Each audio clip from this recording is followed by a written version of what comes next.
এর আগের ভিডিওতে আমরা দেখেছি কিভাবে কি ফ্রেমের সাহায্যে টেক্সট অ্যানিমেট করতে হয়। তো এই ভিডিওতে আমরা দেখব যে কিভাবে আমরা গ্রাফিক্সকে অ্যানিমেট করতে পারি কি ফ্রেমের সাহায্যে। তো আপনাদের নিশ্চয়ই খেয়াল আছে আমরা যখন টেক্সট অ্যাড করা শিখছিলাম এবং টুলবার সম্পর্কে যখন টুলবার এক্সপ্লেইনড ভিডিওতে আমরা যখন দেখছিলাম, তো এখানে গ্রাফিক্স অ্যাড করারও কিছু ফিচার ছিল, রেক্ট্যাঙ্গেল, ট্রায়াঙ্গেল, সার্কেল। তো সেমভাবে আমরা যেভাবে টেক্সট অ্যানিমেট করছি ওই একইভাবে আমরা গ্রাফিক্সও অ্যানিমেট করতে পারি। তো সেটা আজকে আমরা দেখব যে কীভাবে আমরা গ্রাফিক্স অ্যানিমেট করতে পারি। তো দেরি না করে চলে যাই স্ক্রিনে। সো আমরা এর আগে দেখেছি যে গ্রাফিক্স কিভাবে অ্যাড করতে হয়। আমরা যখন টুলবার এক্সপ্লেইনড ভিডিওটা করছিলাম তখন আমরা দেখেছি, এবং টেক্সট অ্যাড করার সময় আমি গ্রাফিক্স অ্যাড করাটা কিছুটা দেখাইছি, বাট স্টিল আমি এখানে আরেকবার একটু দেখাবো গ্রাফিক্স কীভাবে অ্যাড করতে হয়। তো এই যে টুলবারের এখানে আমাদের যে রেক্ট্যাঙ্গেল টুলটা আছে, আমাদের এটাই হেল্প করবে গ্রাফিক্স ক্রিয়েট করতে। তো সিম্পলি জাস্ট এটা সিলেক্ট করে নিই আমার স্ক্রিনের যে কোনো এক জায়গাতে, জাস্ট একটা শেপ ক্রিয়েট করলেই, যে কোনো shape, square, rectangle shape create করে একটা গ্রাফিক্স ক্রিয়েট হয়ে যাচ্ছে, খুবই সিম্পল। যদি চাই আমি হচ্ছে গ্রাফিক্সটা এখান থেকে লেংথ ওয়াইড হচ্ছে just selection tool V select করে এটা জাস্ট হচ্ছে কমাইতে বাড়াইতে পারবো। আর এটা হচ্ছে অ্যাঙ্কর পয়েন্ট, আপনি চাইলে এটাও চেঞ্জ করতে পারেন। ওকে, তো আমি কয়েকটা গ্রাফিক্স ক্রিয়েট করে নিই, দেন আমি সেগুলোকে অ্যানিমেট করব। আচ্ছা, তো এটা গেল হচ্ছে আমার একটা রেক্ট্যাঙ্গেল। আমি একটা সার্কেল তৈরি করি। সার্কেল তৈরি করার জন্য আমাদের হচ্ছে এলিপস টুল। তো এলিপস হচ্ছে আমাদের, যদি আমি সিম্পলি জাস্ট এরকম ড্র্যাগ করি, তো এটা অ্যাকচুয়ালি সার্কেল দিবে না, এটা কাইন্ড অফ ফ্লেক্সিবল একটা সার্কেল।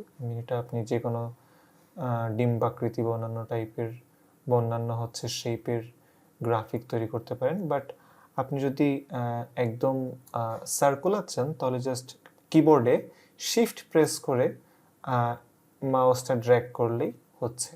ওকে, আমি একটু পজিশনটা চেঞ্জ করে নিই, এটা এখানে নিয়ে আসি। ওকে, স্কুইড গেমের মতন লাগছে কিছুটা মেবি।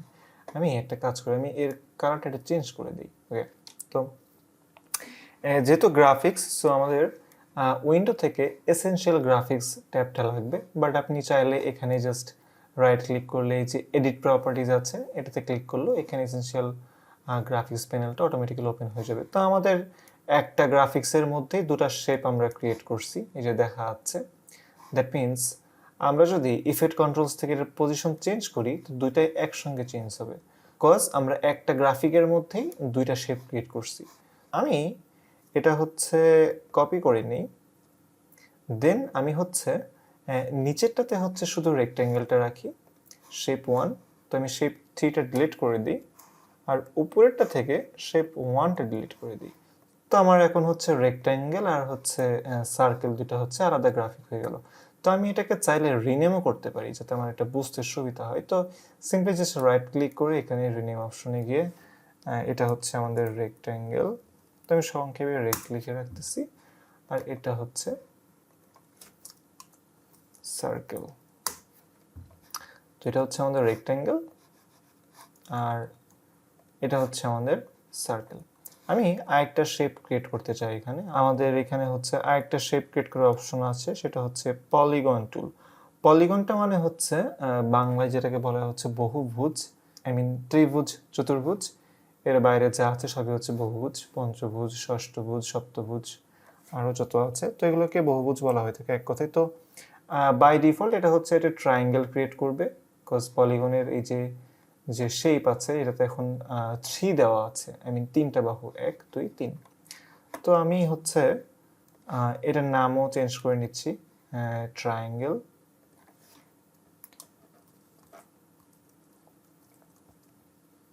ওকে, তো আমি হচ্ছে এবার একটু কালারটা চেঞ্জ করতে চাই এগুলো। তো সিম্পলি জাস্ট এই ফিল অপশন থেকে, আপনাদের নিশ্চয়ই মনে আছে, এখান থেকে কালারটা চেঞ্জ করলেই হচ্ছে। সার্কেলটা হচ্ছে RGB তৈরি করি, রেড গ্রিন ব্লু, আর এটা হচ্ছে ব্লু।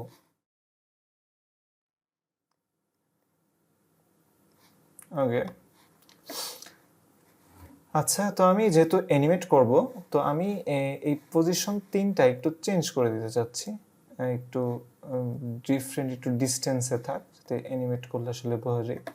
তো যেভাবে আমরা টেক্সট অ্যানিমেট করছি ঠিক একইভাবে গ্রাফিকও অ্যানিমেট করা যায়। সো জাস্ট সিম্পলি আমরা প্রথম কি ফ্রেমে যাব এবং হচ্ছে আমরা প্রথমে যে পজিশনটা আছে এটাকে লক করব। এই জন্য আমাদের হচ্ছে কি ফ্রেমের এইটা হচ্ছে টগল অ্যানিমেশনটা অন করতে হবে। সেমভাবে সার্কেলও এবং রেক্টেঙ্গেলও। ওকে, দেন আমরা কিছু সময় পরে যাই, পরে গিয়ে আমরা হচ্ছে এদের পজিশনটা এখন চেঞ্জ করব। তো আমি চাচ্ছি রেক্টেঙ্গেলটা আসুক হচ্ছে এইখানে, আর ট্রায়াঙ্গেলটা আসুক হচ্ছে সামহার এইখানে, আর আমার সার্কেলটা আসুক হচ্ছে দুইটার মাঝখানে।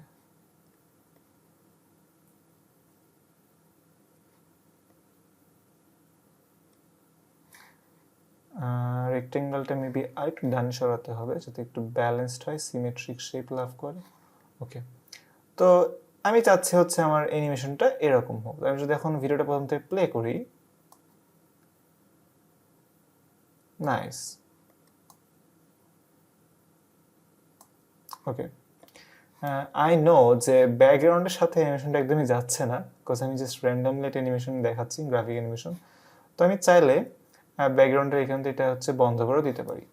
তো এটা বন্ধই থাক, আই থিঙ্ক এখনই বেটার লাগতেছে। আর একটা কাজ করতে পারি, আমি হচ্ছে গ্রাফিক 3টা ভিডিওর একদম শুরু থেকে নিয়ে আসতে পারি।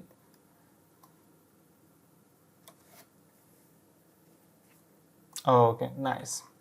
তো আপনাদের নিশ্চয়ই কি ফ্রেম অ্যানিমেশনের যে স্মুথনেসের বিষয়টা সেটাও খেয়াল আছে। তো সিম্পলি জাস্ট স্টার্টিং পয়েন্টটা হচ্ছে ইজ আউট, এন্ড পয়েন্টটা হচ্ছে ইজ ইন। আমাদের এখন অ্যানিমেশনটা আগের চেয়ে স্মুথ দেখাবে। ইজ আউট, এটা হচ্ছে ইজ ইন। ওকে, তো আমরা অ্যানিমেশনটা একবার প্লে করে দেখি। নাইস।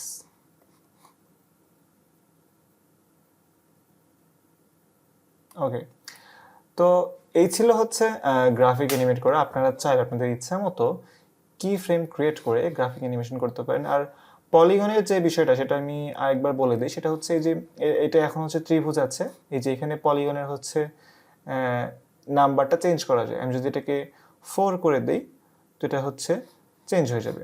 আমি যদি 5 করে দিই আবার চেঞ্জ হয়ে যাবে। 5 মানে হচ্ছে পঞ্চভুজ, 6 করে দিলে 6টা বাহু। তো এরকম আপনি হচ্ছে যত ইচ্ছা একটা পর্যায়ে এসে 50তে এসে আসলে এটা একদম সার্কেল হয়ে যাচ্ছে। সো এর মাঝে আপনি যত ইচ্ছা পলিগন শেপ ক্রিয়েট করতে পারেন। আর একবার ভিডিওটা, আচ্ছা এবার একটু এটা 5 করে দিই। ওকে,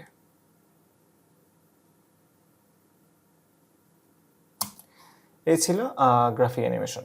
আই গেস আপনারা এখন একটা সার্কেলকে কিংবা রেক্টেঙ্গেলকে এখান থেকে এখানে কিংবা এখান থেকে এখানে একটা চক্কর দিয়ে ঘোরাতে পারবেন, বিকজ আপনি এখন জানেন কিভাবে এটা অ্যানিমেট করতে হয়। আর হ্যাঁ, অ্যানিমেশনটা স্মুথ করতে কখনো ভুলবেন না, শুরুতে ইজ আউট আর শেষে is in. Thanks for watching this one.